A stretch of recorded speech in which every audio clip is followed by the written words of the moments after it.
नमस्कार दोस्तों, मैं लोकेश यादव स्वागत करता हूं आपका अपने यूट्यूब चैनल वीआरबी एजुकेशन पर। दोस्तों, अपन ने जो ज्योग्राफी की सीरीज स्टार्ट की हुई थी तो उसमें मैं आपको दुर्बलता मंडल वाला एस्थोनिश पेरवाल टॉपिक करा रहा था। दुर्बलता मंडल वाले टॉपिक के या आंतरिक बाह्य संरचना को दो भागों में बांटा गया था, भूकंप और ज्वालामुखी को। भूकंप वाले टॉपिक को मैंने पीछे वाली वीडियो में कवर कर दिया है, आप उसको ज़रूर देखिएगा, ज़रूर हमसे जुड़े रहिएगा। आज का जो टॉपिक है दोस्तों आता है ज्वालामुखी का। वेरी वेरी इंपॉर्टेंट टॉपिक है, बहुत सारे क्वेश्चन आपसे पेपर में पूछे जाते हैं इससे रिलेटेड। तो दोस्तों स्टार्ट करते हैं ज्वालामुखी के टॉपिक को। ज्वालामुखी किस प्रकार से आते हैं और क्या इनका सीन होता है वो देखिएगा। पीछे वाली वीडियो मैंने आपको बताया था, जिन बच्चों ने नहीं देखी तो दोबारा से देख भी सकते हैं। उसका ओवरव्यू थोड़ा सा दे देता हूँ। ये धरातल होता है, धरातल के नीचे दोस्तों 100 किलोमीटर दूर यहाँ पर एक मंडल पाया जाता है। 100 किलोमीटर दूर क्या पाया जाता है? एक मंडल पाया जाता है। उस मंडल का नाम होता है दुर्बलता मंडल। तो इसका नाम है दोस्तों दुर्बलता मंडल। इसी को इंग्लिश में हमने जाना था एस्थनोस्फेयर के नाम से भी जाना जाता है। आप कहोगे सर फिर से आप क्यों बता रहे हो?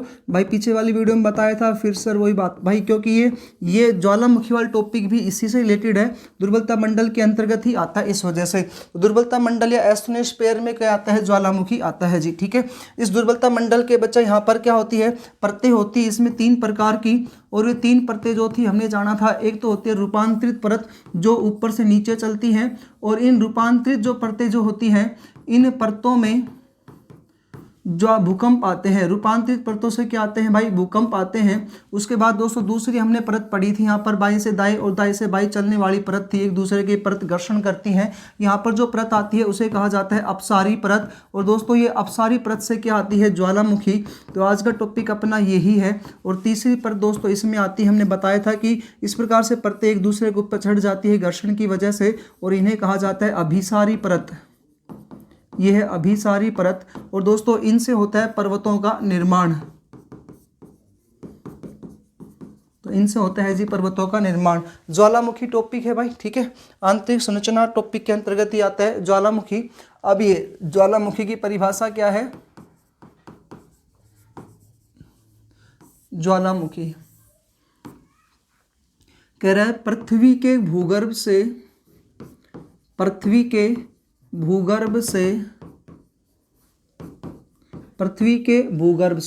क्या निकलता है? गर्म जलवाष्प। पृथ्वी के भूगर्भ से गर्म जलवाष्प कोमा गैसें, गर्म जलवाष्प गैसें, पत्थर, धूल, मिट्टी, खनिज, धातु, मेन है मैग्मा आदि का बाहर आना क्या कहलाता है? ये आपका ज्वालामुखी कहलाता है। ज्वालामुखी की परिभाषा ये आ गई कि ये जो पृथ्वी का धरातल है ना जी, इस धरातल से नीचे से यहाँ से क्या निकलती है? गर्म जलवाष्प निकलती है, तरल पदार्थ निकलता है, मैग्मा आता है, गैसें आती है, धूल, मिट्टी, कण आदि खनिज धातु वगैरह मिलती हैं। तो ये होती है आपकी ज्वालामुखी। अब इसमें क्या निकलता है? जब निकलता है तो आग से जलती हुई दिखती है अपने को, और आग जो आती है वो नीचे से गर्म जलवाष्प यानी गर्म एक तरीके का पानी की धाराएं यहाँ पर बहती हुई आती है। तो सबसे पहले इसमें क्या आता है? गर्म जलवाष्प आता है। उसके बाद दोस्तों गैस आती है, फिर मोटे मोटे पत्थर वगैरह आते हैं, फिर मैग्मा आता है, कुछ धूल, मिट्टी, खनिज धातु वगैरह इससे बाहर निकलती है। इसे ही कहा जाता है क्या? ज्वालामुखी। ठीक है भाई, यहाँ तक तो। अगला पॉइंट देखिएगा। जब मैंने आपको भूकंप बताया था तो वहाँ पर मैग्मा का चैम्बर बनाया था ना जी, सॉरी, वहाँ पर हमने भूकंप का मूल बनाया था। इसी प्रकार से अपन यहाँ पर ये देखें तो यहाँ होता है मैग्मा का चैम्बर। कहाँ पर? यहाँ जी होगा मैग्मा का चैम्बर। ये वाला जो स्थान होगा वह भूकंप का मूल स्थान आया था, और यहाँ पर आता है मैग्मा का चैम्बर। मैग्मा क्या होता है? एक तरल पदार्थ होता है जो इस साइड नीचे क्या होता है? इकट्ठा होता है। तो मैग्मा नीचे होगा, ये है भाई मैग्मा जहाँ पर इकट्ठा होता है, इसे बोलते हैं मैग्मा का चैम्बर। तो जहाँ पर ये गर्म जलवाष्प वगैरह बाहर आएंगे, जहाँ से आएंगे तो उसे मैग्मा बोलते हैं। तो ये होता है मैग्मा का चैम्बर। तो मैग्मा यहाँ पर इकट्ठा होता है जी, ठीक है। अब ये किस साइड आएगा, धरातल के ऊपर आएगा। अब धरातल के ऊपर आएगा तो ये किस प्रकार से आएगा, तो वो पॉइंट कह रहा है इस प्रकार से बाहर निकलते हैं। अब धरातल पर आते हैं ना, तो ये विभिन्न प्रकार के हैं स्थलाकृतियाँ वगैरह बनती है, या विभिन्न प्रकार की गैसें, जलवाष्प, पत्थर वगैरह आएंगी, तो वो अपना पॉइंट होगा जी। आगे देखिएगा, मैग्मा का चैम्बर बना। अब मैग्मा का चैम्बर बना ना, तो यहाँ से दो प्रकार की स्थलाकृतियाँ बनती हैं, एक बाह्य स्थलाकृति और दूसरी होती है दोस्तों इसमें कौन सी स्थलाकृति, हाँ ये आंतरिक स्थलाकृति। तो एक तो स्थलाकृति बनी आंतरिक स्थलाकृति, आंतरिक स्थलाकृति।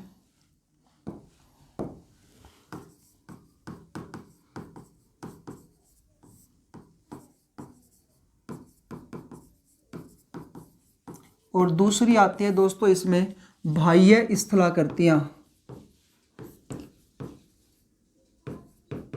आंतरिक स्थलाकृतियां और दूसरी है भाई इसमें बाह्य स्थलाकृतियां। दो भागों में विभाजित कर देते हैं इसको अपन। अब जो आंतरिक स्थलाकृति है ना, उसमें पृथ्वी के संरचना को जो अपन बांटते हैं तो दो भागों में बांटते हैं, एक आंतरिक संरचना और एक बाह्य संरचना में, ठीक है। पीछे एक साइड पे देखिएगा, मैंने आपको पहले ही बताया था पृथ्वी की संरचना को अपन दो भागों में विभाजित करते हैं। ये पृथ्वी है, तो पृथ्वी की संरचना के कितने भाग बने, दो भाग बने दोस्तों। दो भाग कौन कौन से बने, एक आंतरिक और दूसरा बना बाह्य। अब भाई इस आंतरिक में आते हैं क्रस्ट, मेंटल और कोर। और ये क्रस्ट, मेंटल, कोर जिसमें मंडल में होते हैं उसे बोलते हैं दुर्बलता मंडल, यानी कि एस्थनोस्फीयर। इस बाह्य मंडल में दोस्तों आते हैं जैव मंडल, पढ़ चुके आप, वायुमंडल पढ़ लिया, उसके अलावा स्थल मंडल आता है, 7 महाद्वीप, जलमंडल, 5 महासागर, और एक आता है दोस्तों सौर मंडल। ये टॉपिक बचा है जिसको आगे वाली वीडियो में अपन कवर करेंगे।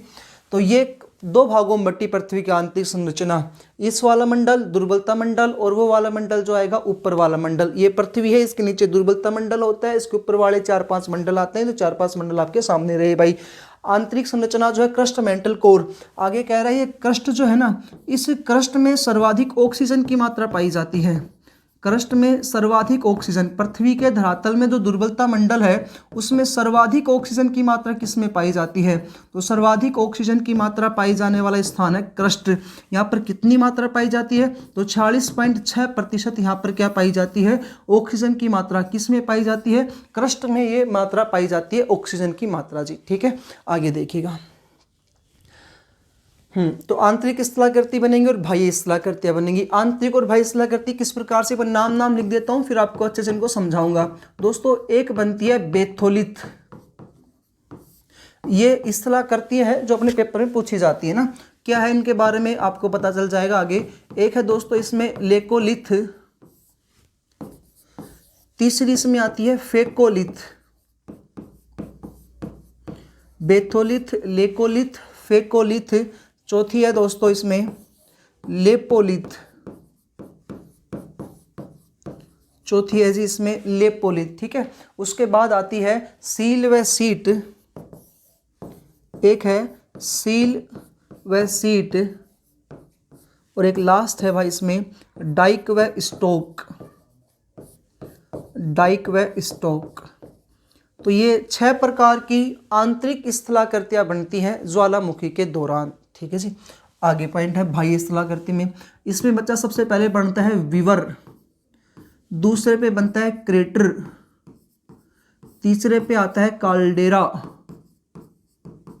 चौथे पे है भाई super caldera,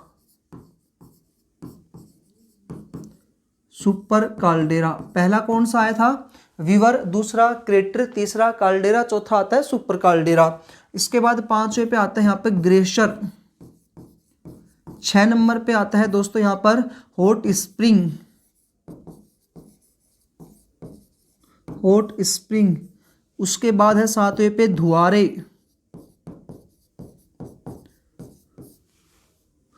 glacier, hot spring, Dhuare, इस प्रकार से ना। एक लास्ट आता है भाई इसमें सोल्फ तारा, सोल्फ तारा। तो इस प्रकार से ये क्या बनती है, इस्तला करतिया किसके दौरान बनती है, ज्वालामुखी के दौरान। ठीक है जी, दोबारा से रिपीट करूं, देखिएगा। टॉपिक अपना कौन सा था, ज्वालामुखी। पृथ्वी के भूगर्भ से क्या निकलेगा, गर्म जल वाष्प गैसें निकलेगी, मैग्मा निकलेगा, पत्थर वगैरह निकलेंगे, गैसें, इसके अलावा धातु, खनिज, मिट्टी, कण, ये कुछ निकलेंगे। तो उनसे बेटा क्या होता है, ज्वालामुखी का निर्माण होता है।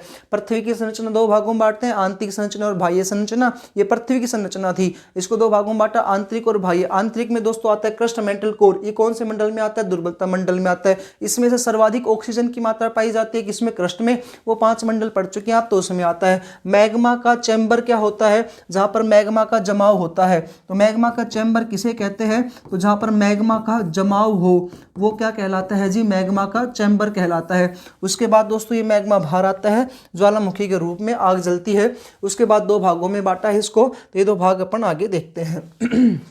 अब यही पॉइंट है कि किस प्रकार से इनको आप देखिएगा।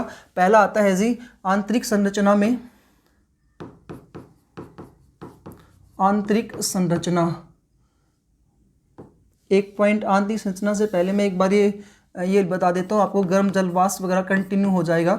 सबसे पहले क्या आता है इसमें, गर्म जल वाष्प। तो ज्वालामुखी के दौरान, ज्वालामुखी के दौरान सर्वप्रथम, ज्वालामुखी के दौरान सर्वप्रथम गर्म जलवाष्प बाहर आता है, गर्म जलवाष्प बाहर आता है। ज्वालामुखी के दौरान सर्वप्रथम क्या आता है बाहर, गर्म जलवाष्प बाहर आता है जी। ठीक है, सर्वाधिक मात्रा में भी कौन आता है, तो गर्म जलवाष्प भी सर्वाधिक मात्रा में आता है, सर्वाधिक मात्रा में आता है।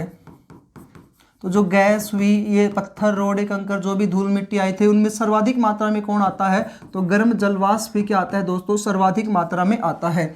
उसके बाद दूसरा पॉइंट अपन जानते हैं, गर्म जलवाष्प के बाद आई थी गैसें। और जो दोस्तों गैसें जो आती है उसमें 3 गैस इंपॉर्टेंट आती है। एक गैस आती है कार्बन डाइऑक्साइड, कार्बन डाइऑक्साइड। 3 गैसें यहाँ से बाहर आती है गर्म जलवाष्प के साथ साथ, तो गैस कार्बन डाइऑक्साइड। दूसरी आती है दोस्तों कार्बन मोनोऑक्साइड, कार्बन मोनोऑक्साइड, वो थी कार्बन डाइऑक्साइड। एक है कार्बन मोनोऑक्साइड और तीसरी है भाई इसमें सल्फर डाइऑक्साइड। तो 3 गैसें बाहर आती हैं पृथ्वी के भूगर्भ से, पृथ्वी के धरातल पर गर्म जलवाष्प के साथ साथ। तो पहला पॉइंट हमने पढ़ा गर्म जलवाष्प, दूसरा पढ़ा गैसें, तीसरा पॉइंट आता है दोस्तों पत्थर, पत्थर बाहर आते हैं। इन पत्थरों में पहला पॉइंट आता है टफ, टफ। यदि बारीक कण, बारीक कणों के समान पत्थर आए तो, बारीक कणों के समान पत्थर आते हैं तो ये टफ कहलाता है। ये क्या कहलाएगा जी, टफ। कैसे, इस प्रकार से, यदि इस प्रकार से बारीक कणों के समान अगर आते हैं तो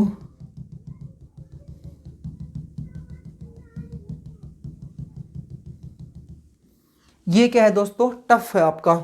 दूसरा पॉइंट कह रहा है अगर ये मटर के दाने के समान हो जाए, ये तो है ना, ये अगर मटर के समान मोटे हो जाएं तो दोस्तों इनको कहा जाता है लेपिली, लेपिली। ये पत्थर जो आए ये बारीक थे यहाँ पर, तो अब कैसे हो गए ये मटर के दानों के समान। तो मटर के दाने के समान, मटर के दाने के आकार के समान अगर बाहर आता है, के समान। तो दोस्तों ये कैसे आता है, इस प्रकार से। थोड़ा सा इसको मोटा कर देंगे अपन।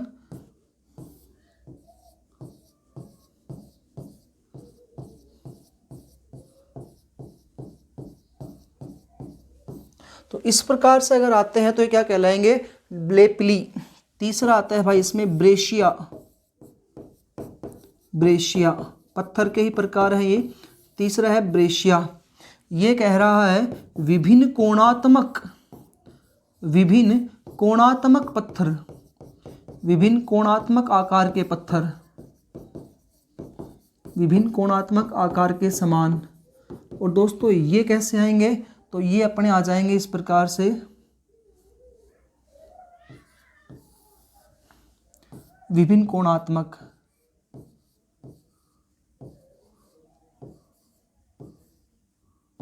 ये कोण विभिन्न कोणों में आएंगे तो क्या कहलाएगा आपका ब्रेशिया।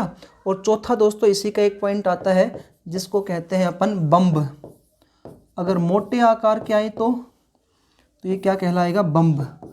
मोटे आकार के पत्थर, मोटे आकार के पत्थर ये कहलाते हैं बम्ब। जैसे इस प्रकार से। वादी समझ में आया।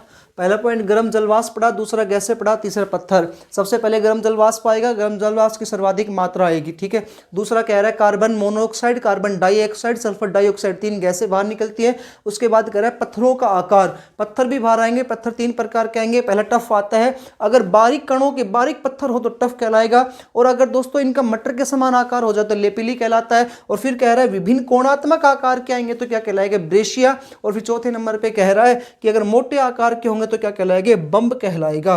पत्थर के बाद दोस्तों इसमें आता है मैग्मा। चौथा पॉइंट है मैग्मा। तो मैग्मा बाहर आता है।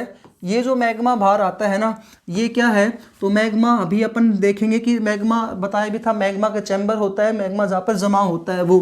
तो कह रहा है कि जो द्रवित या तरल पदार्थ होता है उसे मैग्मा कहते हैं।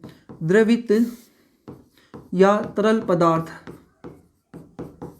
द्रवित या तरल पदार्थ, द्रवित या तरल पदार्थ जो भूगर्भ से बाहर निकले, जो भूगर्भ से बाहर निकलता है, जो भूगर्भ से बाहर निकलता है उसे अपन क्या कहते हैं, मैग्मा। ठीक है भाई।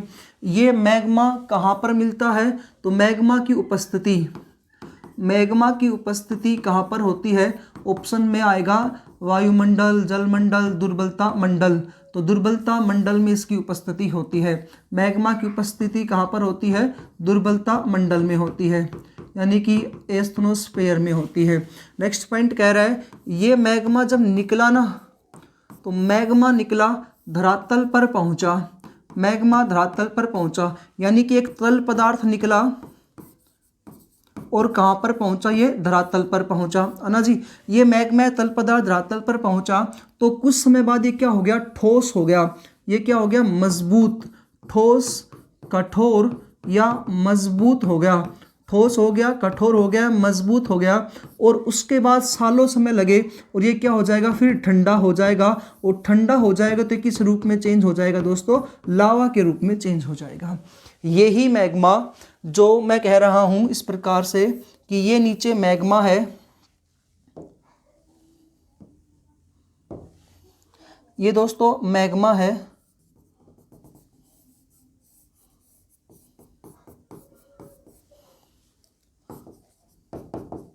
ये मैग्मा का चैम्बर जहां पर मैग्मा इकट्ठा होता है। ठीक है। अब ये मैग्मा बाहर निकलेगा,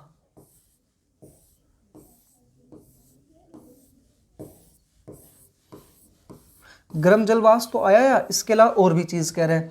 मैग्मा क्या हुआ, बाहर आया, धरातल पर आ गया। कुछ समय बाद क्या हो गया, ठोस हो गया। ठोस होने के बाद दोस्तों ये हो गया ठंडा, और ठंडा हुआ तो फिर किस रूप में चेंज हो गया, लावा के रूप में चेंज हो गया भाई। ठीक है जी। किसके रूप में चेंज हो गया, ये लावा के रूप में चेंज हो गया। अब ये लावा होता है 2 प्रकार का, एक होता है बेसिक लावा और एक होता है दोस्तों एसिड लावा। एक है बेसिक लावा और दूसरा कौन सा होता है, एसिड लावा। ये बेसिक जो लावा होता है ना, इसमें एक धातु आती है सिलिका की मात्रा, तो दोनों में पाई जाती है सिलिका की मात्रा। दोनों में किस धातु की मात्रा, कौन धातु सर्वाधिक पाई जाती है, सिलिका की मात्रा पाई जाती है। अब बेसिक में जो सिलिका की मात्रा पाई जाती है वो पाई जाती है 65 से 85%, 65 से 85%। और दोस्तों इस एसिड में पाई जाती है 45 से लेकर के 55%।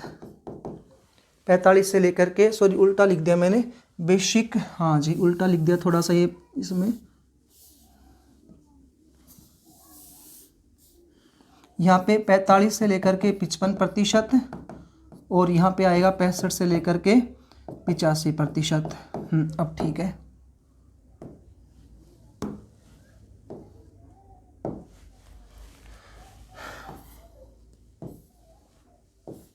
ठीक है जी, दोबारा से देख लीजिएगा। मैग्मा का जमाव दुर्बलता मंडल में होता है, दुर्बल मैग्मा चैम्बर कहलाता है। उसके बाद पढ़ा है ठोस हो जाएगा, लावा ठंडा हो जाएगा, लावा के रूप में चेंज हो जाएगा। लावा दो प्रकार का होता है, बेसिक लावा और एसिड लावा। इनमें क्या होती है, सिलिका की मात्रा पाई जाती है। एसिड लावा में 65 से 85% लावा की मात्रा, सिलिका की मात्रा पाई जाएगी, और इसमें पाई जाएगी 65 से लेकर के 85% लावा की मात्रा, सिलिका की मात्रा पाई जाती है। अब दोस्तों ये 4 पॉइंट तो हो गए अपने ये। अब मैं उनको देखता हूं उन संरचनाओं को लेकर के।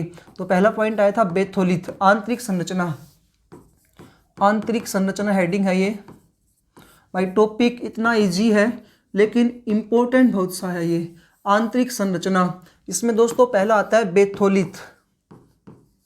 इसमें पहला पॉइंट है बेथोलिथ। ये कह रहा है यदि मैग्मा का जमाव, खूब आराम से आपको याद हो जाएगा, थोड़ा सा ध्यान से देखिएगा। यदि मैग्मा का जमाव भूगर्भ में, यदि मैग्मा का जमाव भूगर्भ में या धरातल के नीचे विस्तृत गुंबदाकार आकृति में हो, विस्तृत यानी बड़े क्षेत्र पर, विस्तृत गुंबदाकार आकृति, विस्तृत अर्थ क्या होता है, बड़े क्षेत्र में, बड़े क्षेत्र पर, विस्तृत क्षेत्र पर गुंबदाकार आकृति में हो, गुंबदाकार आकृति में हो, तो ये क्या कहलाता है आपका बेथोलिथ। नहीं आया होगा समझ में, अभी देखिएगा कैसे समझ में आएगा। इसका भी बना देता हूँ डायग्राम। भाई ये धरातल के नीचे का स्थान, और इसमें गुंबदाकार आकृति में यहाँ पर क्या फैल गया हो, लावा, सॉरी क्या फैल गया हो, मैग्मा। तो ये हो गया आपका कौन सा, विस्तृत क्षेत्र, बड़े क्षेत्र में हो, तो इसे कहा जाता है बेथोलिथ। ये क्या है भाई, बेथोलिथ। बस इतना याद करना है। मैग्मा का जमाव धरातल के नीचे बड़े क्षेत्र में होना क्या कहलाता है, बेथोलिथ कहलाता है। ठीक है जी। दूसरा आता है दोस्तों इसमें लेकोलिथ। लेकोलिथ, लोकोलिथ, लोपोलिथ आया था ना, एक बार देखिएगा पीछे वाली स्लाइड में बेथोलिथ था, और फिर दूसरे नंबर पे क्या लिखा था अपन ने, लेकोलिथ। ठीक है जी, थोड़ा कंटिन्यू आ जाता है ये। बेथोलिथ के बाद आ रहा है लेकोलिथ।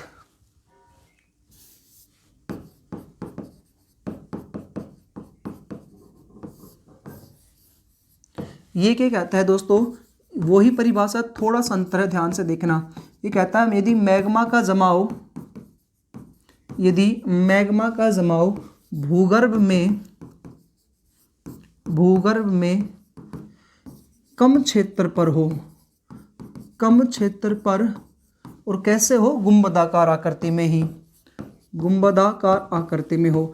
यदि मैग्मा का जमाव कम क्षेत्र में गुंबदाकार आकृति में हो, गुंबदाकार आकृति में हो, तो ये क्या कहलाता है आपका, लेकोलिथ। जैसे दोस्तों ये बड़ा था, अब ये जगह जगह बनेगा गुंबदाकार आकृति का, ये छोटा छोटा इस प्रकार से।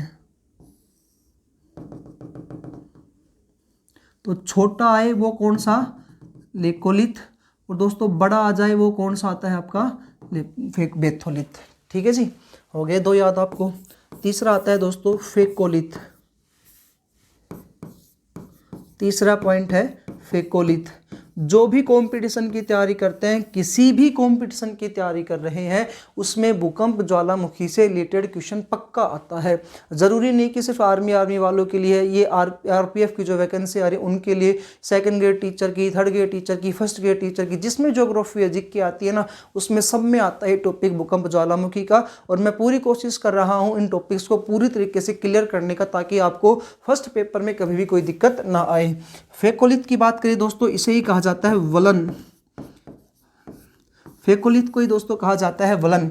ये कहता है धरातल के नीचे या पृथ्वी के भूगर्भ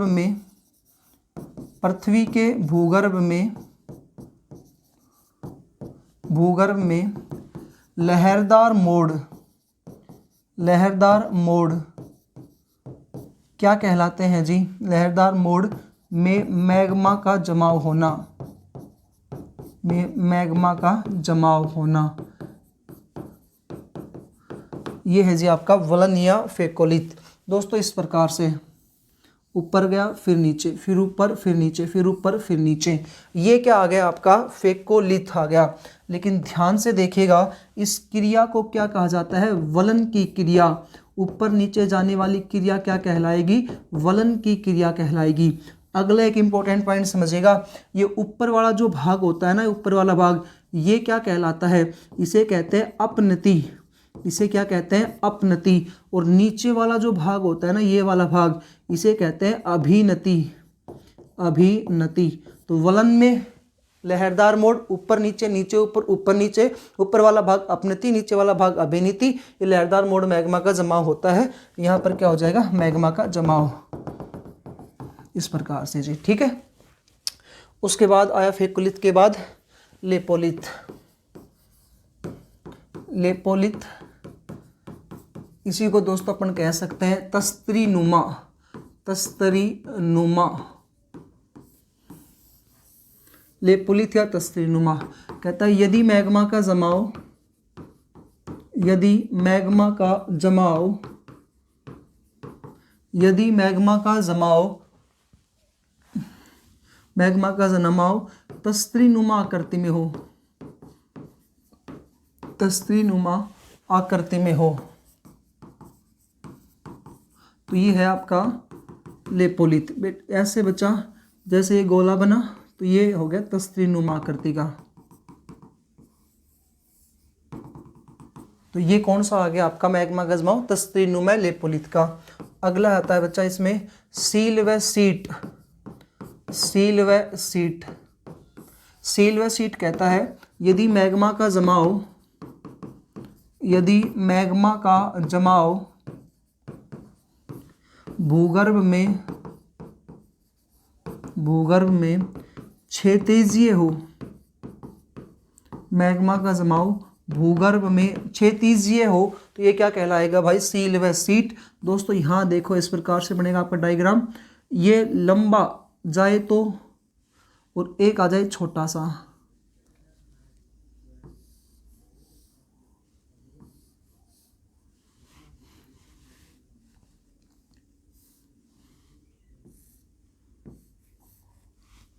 अगर ये लंबा हो ना, तो ये तो दोस्तों कहलाता है इसमें सील, और ये छोटा हो, ये क्या कहलाएगा? इसमें सीट। तो ये है सील, और ये क्या है दोस्तों? इसमें सीट। अब ये है क्षैतिजीय, इस प्रकार से ना, नीचे क्षैतिजीय अगर जमाव होता है तो ये क्या कहलाता है?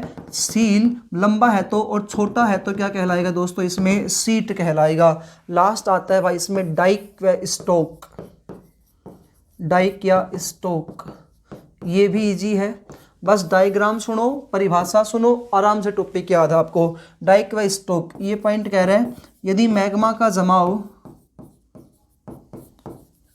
यदि मैग्मा का जमाव भूगर्भ में, मैग्मा का जमाव भूगर्भ में लंबवत हो, वो क्षैतिजीय था, ये क्या आ गया? लंबवत। तो ये क्या कहलाएगा आपका? डाइक व स्टोक। तो इसका डायग्राम कैसे बनेंगे अपन? इस प्रकार से, ये लंबवत बचा, ये छोटा सा, फिर लंबवत, फिर छोटा सा। अब जो लंबवत आ रहा है ये क्या कहलाएगा? डाइक। और जो छोटा है ना, वो क्या कहलाएगा? इसमें स्टोक। छोटा स्टोक कहलाएगा, और लंबवत क्या कहलाएगा? इसमें डाइक कहलाएगा। ये लो जी आपकी आंतरिक स्थलाकृतियां कंप्लीट हुई। आंतरिक स्थलाकृति में पहला पढ़ा बेथोलिथ। अगर मैग्मा का जमाव बड़े आकार में हो, और वो भी कैसे हो? गुंबदाकार आकार में, और इसमें अगर मैग्मा का जमाव होता है तो ये क्या कहलाता है आपका? बड़े आकार वाला, तो बेथोलिथ कहलाएगा। अगर दोस्तों छोटे आकार में हो तो ये क्या कहलाएगा भाई? आपका लेकोलिथ कहलाएगा। ये क्या कहलाएगा? लेकोलिथ कहलाएगा। यदि ये वलन क्रिया में हो यानी लहरदार मोड़ों में आए तो फेकोलिथ कहलाता है। और अगर यह तस्तीनुमा आकृति में आए तो ये तस्तीनुमा या लेपोलिथ कहलाएगा। सील में क्षैतिजीय, सील सीट में क्षैतिजीय, बड़ा आए तो सील, छोटा आए तो सीट, और लंबवत आए तो डाइक बड़ा, और छोटा लंबवत आए तो वो क्या आएगा, स्टोक कहलाएगा। इसके बाद दोस्तों बात करते हैं बाह्य स्थलाकृतियों की। टॉपिक बड़ा इंपॉर्टेंट है। यदि दोस्तों आपको ये टॉपिक समझ में आए तो आपसे एक रिक्वेस्ट करता हूं, और ये रिक्वेस्ट है कि बस आप इसको लाइक ज़रूर करें और कमेंट में आप ये ज़रूर बताएं कि सर कैसा लगा। बस यस और नो का जवाब दे करके मेरे को खुशी हो कि आपको अच्छा लगता है। तो ये बाह्य स्थलाकृतियाँ देखते हैं दोस्तों। बाह्य स्थलाकृतियों में स्टार्टिंग अपन करते हैं इस टॉपिक की। तो यहाँ पर मैग्मा का क्या होता है भाई, जमाव होता है। यहाँ पर क्या हुआ, मैग्मा का जमाव।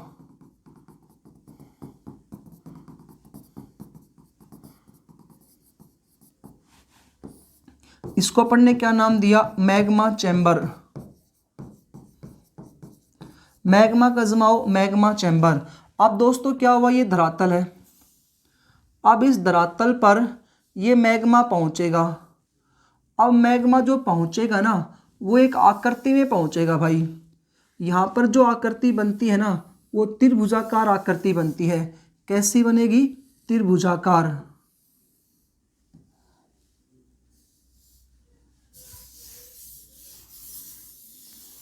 देखो, अब ये इसलिए बता रहा हूं त्रिभुजाकार आकृति का, क्योंकि आगे अपनी त्रिभुजाकार आकृति का ही ये बाहर आएंगे ये लोग, इस वजह से। देखिएगा, ये मैग्मा का जमाव है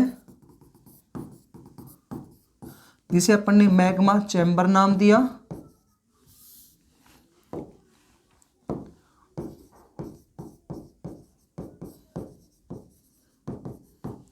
अब दोस्तों ये धरातल है।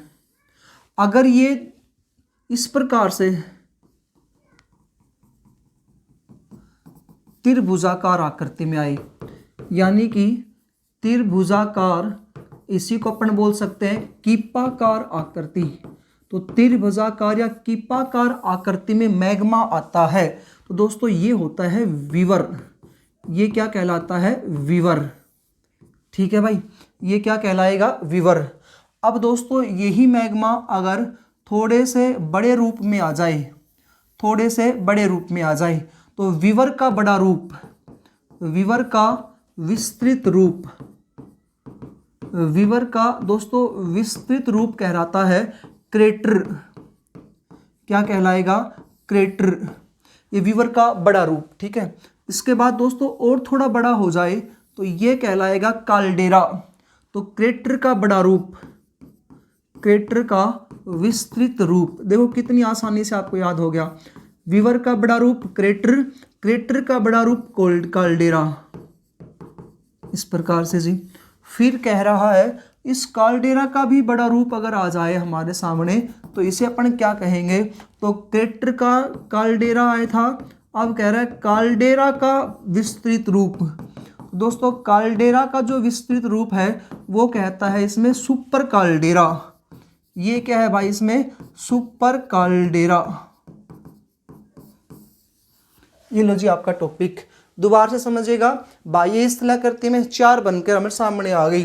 विवर, कीपाकार आकृति में इसका बाहर आना विवर। विवर का बड़ा रूप क्रेटर, क्रेटर का बड़ा रूप काल्डेरा, और काल्डेरा का बड़ा रूप सुपर काल्डेरा।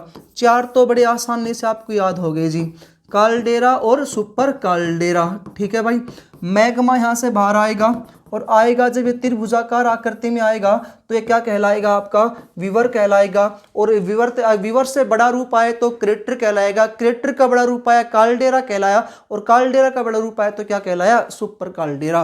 अभी इसमें 2-3-4 पॉइंट और बचे हैं, वो देखते हैं। पांचवा पॉइंट दोस्तों, ग्रेशर। ये कहता है मैग्मा का जमाव, मैग्मा का रुक रुक कर बाहर आना, मैग्मा का रुक रुक कर बाहर आना, रुक रुक कर बाहर आना। तो ये क्या कहलाता है दोस्तों, ग्लेशियर कहलाता है। मैग्मा का रुक रुक कर बाहर आना ग्लेशियर कहलाता है। उसके बाद आता है हॉट स्प्रिंग, हॉट स्प्रिंग।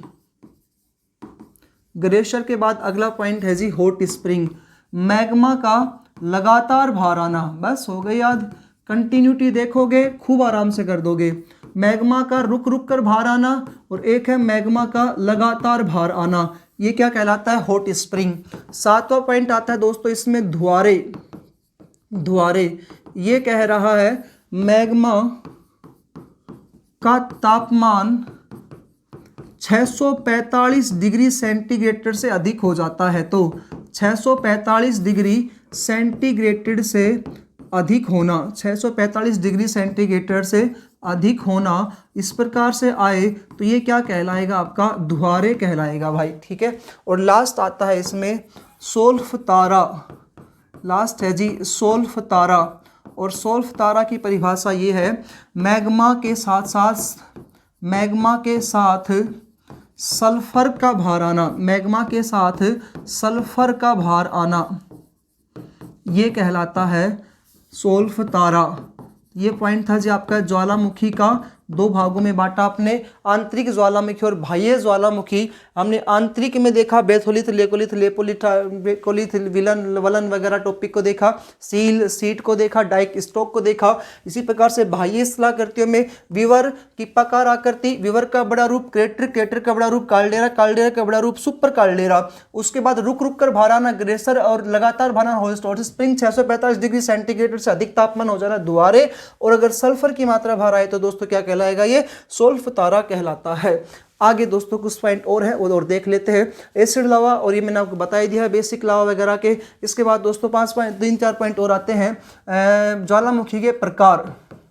ये वीडियो थोड़ी सी बड़ी बनेगी लेकिन दोस्तों इंपॉर्टेंट पॉइंट है, आप इसको स्किप ना करें, आगे बढ़ाने की कोशिश ना करें, क्योंकि ये समझ लो इतना इंपॉर्टेंट टॉपिक है। शायद यूट्यूब के ऊपर ये फर्स्ट टाइम होगा कि पूरा आपको पढ़ाया जा रहा होगा, तो ध्यान से इसको देखिएगा। ज्वालामुखी के प्रकार 3 होते हैं। पहला पूरा का पूरा बता रहा हूँ दोस्तों, पूरा टॉपिक आएगा आपके पेपर से रिलेटेड है, कुछ भी पूछा जा सकता है। पहला आता है दोस्तों जागृत ज्वालामुखी। जागृत ज्वालामुखी को ही बोल जाता है सक्रिय ज्वालामुखी। इसकी परिभाषा दोस्तों हमारे सामने ये निकल करके आती है जिसमें उद्गार लगातार होता रहता है, जिसमें उद्गार यानी कि अभी भी विक्रम जलवाष्प वगैरह बाहर आते रहते हैं। उद्गार लगातार हो रहा है वह कहलाता है आपका, उद्गार लगातार हो रहा है वह जागृत सक्रिय ज्वालामुखी। उसके बाद आता है दोस्तों सुप्त ज्वालामुखी, या इसी को बोलते हैं निष्क्रिय ज्वालामुखी। ये कौन सा है जी? तो ये कह रहा है उद्गार अभी नहीं हो रहा लेकिन होने की संभावना हो। अभी नहीं हो रहा लेकिन होने की क्या हो यहाँ पर? संभावना। लेकिन उद्गार होने की संभावना हो। अभी उद्गार नहीं हो रहा है लेकिन उद्गार होने की क्या हो सकती है? संभावना हो सकती है। ये कहलाता है जी आपका सुप्त या निष्क्रिय ज्वालामुखी। और एक आता है शांत या मृत ज्वालामुखी। यह कहता है जिसमें उद्गार कभी भी नहीं होगा, जिसमें उद्गार कभी नहीं होगा, यानी कि वो समाप्त हो चुका है, उद्गार कभी भी नहीं होगा, वो मृत ज्वालामुखी होता है, नहीं होगा। ये आया भाई इसका ये पॉइंट। आगे देखते हैं ज्वालामुखी से संबंधित प्लेट। ज्वालामुखी की प्लेटें दोस्तों, ज्वालामुखी से संबंधित 3 प्लेट आती हैं। नाम अपने से याद करना है। एक प्लेट आती है दोस्तों विनाशात्मक, एक आती है संरक्षी और एक आती है संरचनात्मक। बस नाम ही इंपॉर्टेंट है इसका। विनाशात्मक जैसे वहाँ पर हमने पढ़ा था PSL भूकंप में, तो ऐसे इनका नाम है विनाशात्मक प्लेट। दूसरी है दोस्तों इसमें संरक्षी प्लेट और एक आती है संरचनात्मक प्लेट। एक है भाई इसमें संरचनात्मक प्लेट। उसके बाद आता है विश्व में सर्वाधिक ज्वालामुखी। विश्व में सर्वाधिक ज्वालामुखी, विश्व में सर्वाधिक ज्वालामुखी व भूकंप किस देश पर आते हैं? भूकंप किस देश में आते हैं बेटा? तो सर्वाधिक आते हैं जापान देश में। सर्वाधिक किस देश में आते हैं जी? जापान देश में सर्वाधिक आते हैं। अगला पॉइंट कह रहा है विश्व में 75% सक्रिय ज्वालामुखी जब महाद्वीप महासागर पॉइंट पढ़ाया था उसमें भी मैंने आपके दूसरी वाली लाइन ये वाली बताई थी, सर्वाधिक ज्वालामुखी व भूकंप एशिया महाद्वीप व प्रशांत महासागर, एशिया महाद्वीप व प्रशांत महासागर की पेटी पर आते हैं। और दोस्तों इसी पेटी को नाम दिया जाता है परिमेखला पेटी, या इसे अपन कह सकते हैं अग्निवलय। तो विश्व में सर्वाधिक भूकंप और ज्वालामुखी कहाँ पर आते हैं? प्रशांत महासागर और एशिया महाद्वीप की परिपेटी पर आते हैं। और ये जो परिपेटी जो है दोस्तों, ये दोनों की सीमाओं पर क्या होती है? स्थित होती है। 80% से अधिक तो यहाँ पर ज्वालामुखी भूकंप आते ही हैं, लेकिन 75% सक्रिय ज्वालामुखी यहाँ पर है। नेक्स्ट पॉइंट देखेंगे, भारत में एकमात्र सक्रिय ज्वालामुखी। दोस्तों भारत में केवल एक ही है जिसमें अभी उद्गार चल रहा है। भारत में एकमात्र सक्रिय ज्वालामुखी, भारत में एकमात्र सक्रिय ज्वालामुखी वो है भाई इसमें बैरन। भारत का एकमात्र सक्रिय ज्वालामुखी कौन सा है? बैरन। और कहाँ पर स्थित है ये? अंडमान निकोबार द्वीप समूह में, हमारे यूटी अंडमान निकोबार द्वीप समूह में स्थित है, जो हिमालय पर्वतमाला के डूबे हुए भाग पर बना हुआ है। इसके अलावा दोस्तों एक है भारत में एकमात्र सुप्त या निष्क्रिय ज्वालामुखी, ये कौन सा है जी? तो भाई ये आता है नारकोंडम। ये कहाँ पर है जी? तो भाई ये भी आता है अंडमान निकोबार द्वीप समूह में, अंडमान निकोबार द्वीप समूह में। क्लियर है भाई पॉइंट? अब मैं आपको थोड़ा सा और बताता हूँ, एक वेरी नोट पॉइंट में ही चल रही है, समझ लो आपके टॉपिक आता है। एक भूमध्य सागर में स्थित है एक जिसका नाम आता है माउंट स्ट्रोम्बली। बहुत बार पूछा जाता है इससे रिलेटेड, इसे लाइट हाउस ऑफ एशिया कहा जाता है, माउंट स्ट्रोम्बली।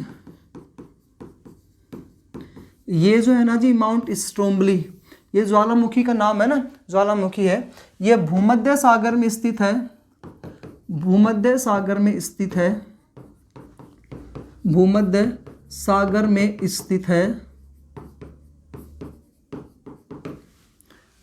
इसे एशिया का प्रकाश पुंज कहा जाता है। सक्रिय ज्वालामुखी है, इसे एशिया का प्रकाश पुंज तथा लाइट हाउस ऑफ एशिया कहा जाता है। लाइट हाउस ऑफ एशिया बहुत बार पेपर में पूछा गया है।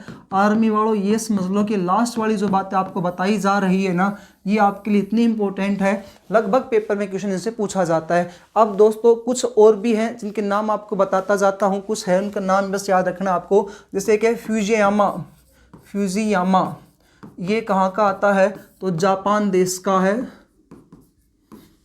ये बस नाम याद रखने आपको और कुछ नहीं है। कोह सुल्तान और एक है जी देवबंद।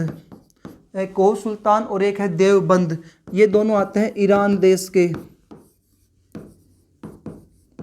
ये है भाई ईरान देश के, बस नाम याद रखने आप को इनके। थोड़ा सा ये पूछे लेते हैं कि वो कहाँ पर स्थित है, इस प्रकार से, ठीक है जी। ओजस डल सलोडो, ये इतना इंपॉर्टेंट है कि सबसे ऊंचाई पर स्थित है। ओजस डल सलोडो, ये दोस्तों एंडीज पर्वतमाला पर स्थित है। एंडीज पर्वतमाला पर है, चिली व अर्जेंटीना देश पर, चिली व अर्जेंटीना देश में। ये इंपॉर्टेंट इसलिए है क्योंकि यह विश्व का सबसे ऊंचा ज्वालामुखी है। यह विश्व का सबसे ऊंचा ज्वालामुखी है, इसलिए इंपॉर्टेंट है जी। 4 हो गए। ओजस del Salado के बाद आता है कोटोपैक्सी, ये भी वहीं पर ही है, कोटोपैक्सी। एंडीज पर्वतमाला, एंडीज पर्वतमाला स्थान वही है चिली और अर्जेंटीना देश, चिली व अर्जेंटीना देश। एक दोस्तों सिर्फ अर्जेंटीना में आता है, उसका नाम आता है एकांकागुआ, ठीक है। और एक चिम्बराजो और ले लेते हैं, वो इसी से रिलेटेड है, चिम्बराजो, चिम्बराजो वो भी यहीं पर ही है। एंडीज पर्वतमाला, चिली व अर्जेंटीना देश। एक है एकांकागुआ, ये आता है दोस्तों एंडीज पर्वतमाला पर, लेकिन सिर्फ कौन से देश में आता है, अर्जेंटीना देश पर आता है। बस थोड़े से और हैं, 2-3 और है, माउंट किलायू और माउंट मोनालाऊ, माउंट किलायू और एक है जी माउंट मोनालाऊ।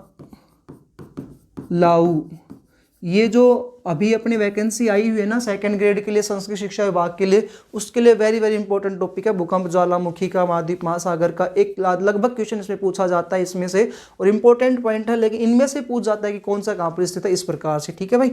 ये हवाई द्वीप में स्थित है, हवाई द्वीप। आगे दोस्तों बात करें तो एक है एरेबक्स और एक है एटना।